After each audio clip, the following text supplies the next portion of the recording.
Hey, salut les amis pêcheurs, j'espère que vous avez la forme. Ça fait longtemps qu'on s'est pas vu. Je suis allé faire une petite session de pêche. Le but c'était de récupérer, j'ai fait faire une canne sur mesure et aussi la tester à l'aide d'une belle session en flotte tube. Et franchement, je peux dire que la canne a été bien testée. Il s'est passé pas mal de choses tout au long de la journée. Il y a eu un brochet, il y a eu une perche, il y a eu deux beaux silures, 1m30, 1m10. Et je peux vous dire que la canne, c'est du lourd. Je vais juste vous présenter la canne, l'étui, la canne, les différents éléments qui sont dessus. Tac, déjà au niveau de l'étui, vous voyez, on est sur quelque chose de bien solide, bien robuste. Ok, là c'est du bois de sapin. Tac, et juste là au-dessus, vous pouvez voir le logo de celui qui a fabriqué la canne. Et également la caisse en sapin. Voilà, tout est bien fait, c'est de l'artisanal, c'est du fait à la main.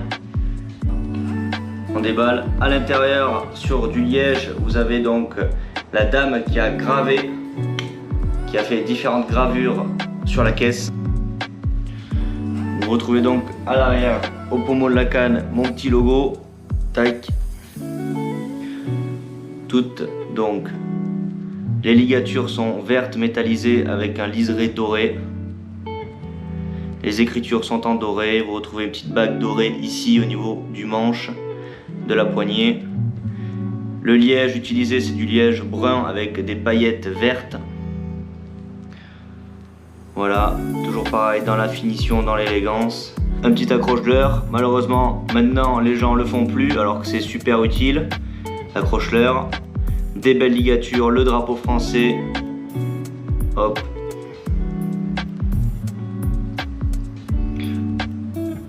La légèreté de la canne, c'est un truc de fou furieux quoi.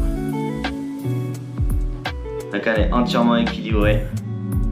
Là, vous allez me dire, j'ai pas mis le deuxième élément. Oui, c'est vrai. Mais regardez ça. C'est un truc de fou. Ok les amis, on part sur les caractéristiques de cette magnifique canne sur mesure. Ok, donc vous allez retrouver au niveau du blanc, couleur gris, gris foncé. C'est un blanc MHX. En longueur, il fait 2,13 m. Puissance donc 10, 45 grammes. L'action fast. Au niveau des anneaux, tac tac tac, juste ici, on a la caractéristique d'avoir des anneaux qui sont vraiment tout petits. Et en fait, ça va nous permettre d'avoir un maximum de sensations. On va avoir le fil qui sera vraiment collé au blanc. Donc le blanc, c'est l'âme de la canne, c'est le morceau en carbone là que vous voyez gris, le blanc. Et donc j'en étais au niveau des anneaux. Les anneaux, tac tac tac, on est sur du Fuji Titanium Torzite. Voilà, clairement compliqué de faire mieux. Ensuite le porte-moulinet juste ici, tac tac tac, full carbone. Porte-moulinet ALPS en carbone. Tac, peut-être que là ça sera dans le bon sens. Bim. Il faut savoir que la canne a été équilibrée en fonction du porte-moulinet pour avoir un maximum de confort toute la journée pour les différents lancers que je vais faire. Vous retrouvez le drapeau français, le drapeau basque, mes origines, également mon nom, mon prénom, le talon de la canne avec mon petit logo. Tac. Au niveau du vernis, le vernis, il y a 4 couches de vernis dessus avec du Gen 4. C'est lui qui m'a dit ça, apparemment c'est le top du vernis, Gen 4. Au niveau du poids, elle est estimée, je ne l'ai pas pesée, mais en tout cas environ 87 grammes.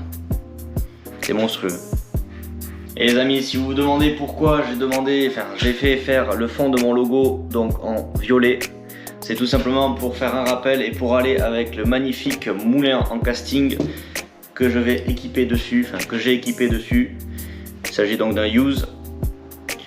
Et voilà la bête. Voilà.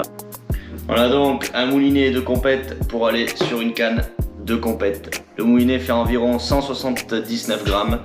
La canne 87 grammes. On est sur un combo du coup qui fait un peu moins de 300 grammes. C'est monstrueux.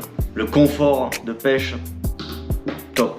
Sensation, top. Je suis super content.